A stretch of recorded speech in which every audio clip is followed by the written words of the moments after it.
আজকের আলোচনার বিষয় উইলিয়াম শেক্সপিয়ার, তার গ্রন্থ এবং বাংলা অনুবাদ। আপনারা হয়তো দেখে থাকবেন যে অলরেডি আমি আগের ভিডিওতে উইলিয়াম শেক্সপিয়ারের কয়েকটি নাটক এবং তার অনুবাদ আলোচনা করেছিলাম।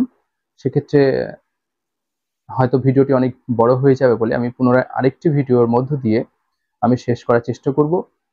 এবং এই ভিডিওটি আপনারা লক্ষ্য করবেন যেখানে বিখ্যাত বিখ্যাত সাহিত্যিক গিরিশচন্দ্র থেকে শুরু করে হেমচন্দ্র বন্দ্যোপাধ্যায় থেকে শুরু করে রবীন্দ্রনাথ এবং সত্যেন্দ্রনাথ, এরকম অনেক লেখকরা উইলিয়াম শেক্সপিয়ারের নাটকের বা গ্রন্থের অনুবাদ করছেন। সেটি ভাবানুবাদ হতে পারেন, আক্ষরিক অনুবাদ হতে পারেন। যাই হোক, এই ভিডিওটি আপনাদের দ্বিতীয় পর্ব হিসাবে রাখছি। এবং বিশেষ করে যারা এসএসসি দেবেন, দেখবেন গত এসএসসিতে আপনারা একটি প্রশ্ন দেখবেন যে ম্যাকবেথ কে অনুবাদ করছেন। অপশন অনেকজন ছিল, সেক্ষেত্রে গিরিশচন্দ্র ঘোষেরও নাম আছে। এবং এই ভিডিওটি আপনারা বিশেষ করে যারা পিএসসি দেবেন তাদেরও ক্ষেত্রে অনেকটা কাছে লাগবে, এই কারণে যেহেতু পিএসসিতে ইংরেজ সাহিত্যের ইতিহাস আছে, সাহিত্যের ইতিহাস রিলেটিভ কিন্তু প্রশ্ন আসতে পারে। তো যাই হোক, ভিডিওটি শুরু করার পূর্বে আপনাদের কাছে একটি বিশেষ অনুরোধ যে আপনারা অবশ্যই সাবস্ক্রাইব করে দেবেন। ভিডিওটি ভালো লাগলে শেয়ার এবং কমেন্টস করবেন। যাই হোক, ভিডিওটি শুরু করা যাক। আজকে দ্বিতীয় পর্ব উইলিয়াম শেক্সপিয়ারের নাটকের অনুবাদের। দেখুন, ম্যাকবেথ। ম্যাকবেথ নাটক অনেকে অনুবাদ করছেন এবং তার নামগুলো আমরা পাচ্ছি। দেখুন, হরলাল রায়, উনি রুদ্রপাল নাটক নামে অনুবাদ করছেন। তারকনাথ মুখোপাধ্যায়, তিনি ম্যাকবেথ নামে অনুবাদ করছেন। নগেন্দ্রনাথ বসু, তিনি কর্ণবীর নামে অনুবাদ করছেন। ধীরেন্দ্রনাথ পাল, তিনি ভ্রমর নামে অনুবাদ করছেন। গিরিশচন্দ্র ঘোষ, তিনি ম্যাকবেথ নামে। আশুতোষ ঘোষ, তিনি ম্যাকবেথ নামেই। মনীন্দ্রনাথ ঘোষ, তিনি ম্যাকবেথ নামে। এবং উপেন্দ্র কুমার কর, তিনি ম্যাকবেথ নামে। এবং নীরেন্দ্রনাথ রায়, তিনিও ম্যাকবেথ নামে। এখানে আরেকটি তথ্য অন্তত বলি যে আপনারা জানেন যে যতীন্দ্রনাথ সেনগুপ্ত, তিনি কিন্তু বসুমতী পত্রিকায় এই নাটকটি ধারাবাহিকভাবে তিনি অনুবাদ করেছেন।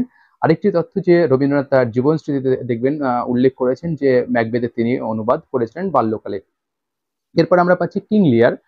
কিং লিয়ারের কয়েকটি অনুবাদ পাচ্ছি যে সতীশচন্দ্র দত্ত, তিনি তিন ভগিনী নামেই অনুবাদ করছেন। এরপর যতীন্দ্র মোহন ঘোষ, তিনি লিয়ার নামে অনুবাদ করছেন। আর সুরেন্দ্রচন্দ্র বসু, তিনি ধর্ম ও রত্নাপুরী নামে অনুবাদ করছেন। এরপর অ্যান্টনি ও ক্লিওপেট্রা এর অনুবাদ করছেন দেবেন্দ্রনাথ বসু সেম নামে, অ্যান্টনি ও ক্লিওপেট্রা নামে। এবং প্রমথনাথ ভট্টাচার্য, তিনি ক্লিওপেট্রা নামে অনুবাদ করছেন।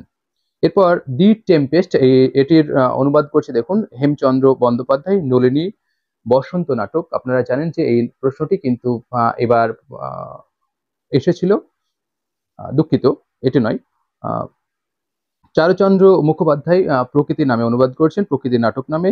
নগেন্দ্র প্রসাদ সর্বাধিকারী, তিনি ঝঞ্ঝা নামে অনুবাদ করছেন।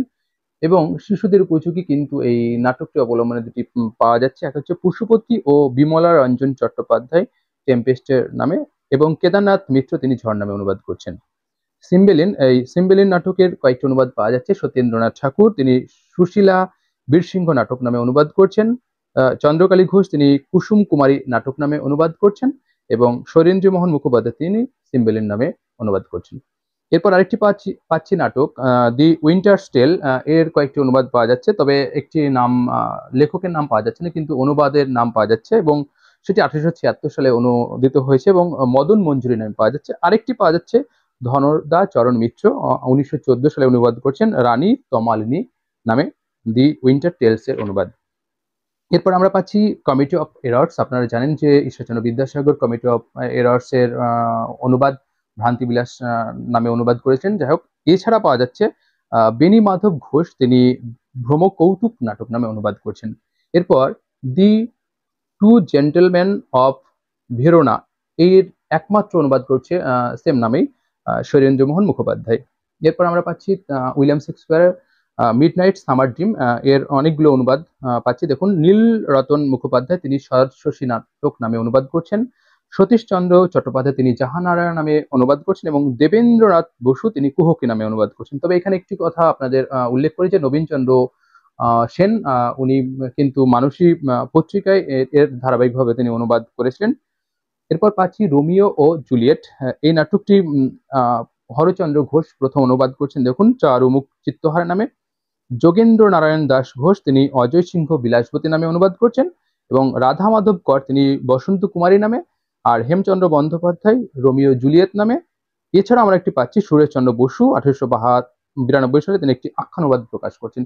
এই যে রোমিও অ্যান্ড জুলিয়েটের এতগুলো অনুবাদ পেলাম, অর্থাৎ শেক্সপিয়ারের পূর্বে যে পাঠ এবং পরে তৃতীয় যে পর্ব, দুটো পর্বে মোটামুটি তার যে নাটক বা তার যে গ্রন্থ, তার অনুবাদ, সেটি ভাবানুবাদ হতে পারেন, আক্ষরিক অনুবাদ আমি আলোচনা করলাম। যদি আপনাদের ভিডিওটি কোনোভাবে উপকারে আসে, অবশ্যই আপনারা সেটি জানাতে ভুলবেন না, কমেন্টস করবেন। আবার যদি কোনো ভিডিওর মধ্যে কোনো ভুল ত্রুটি থাকে সেগুলো আপনারা উল্লেখ করবেন, এবং আমি সেগুলো চেষ্টা করব সেগুলোকে সংশোধন করার। আর পরিশেষে একটাই কথা বলবো, এই ভিডিওগুলো যদি আপনারা দেখেন, আশা করব এসএসসি, পিএসসি বা নেট সেট যে কোনো ক্ষেত্রে একটি অন্তত প্রশ্ন কমন পাওয়ার মতো। আর পাশে থাকবেন এবং সাবস্ক্রাইব করে দেবেন।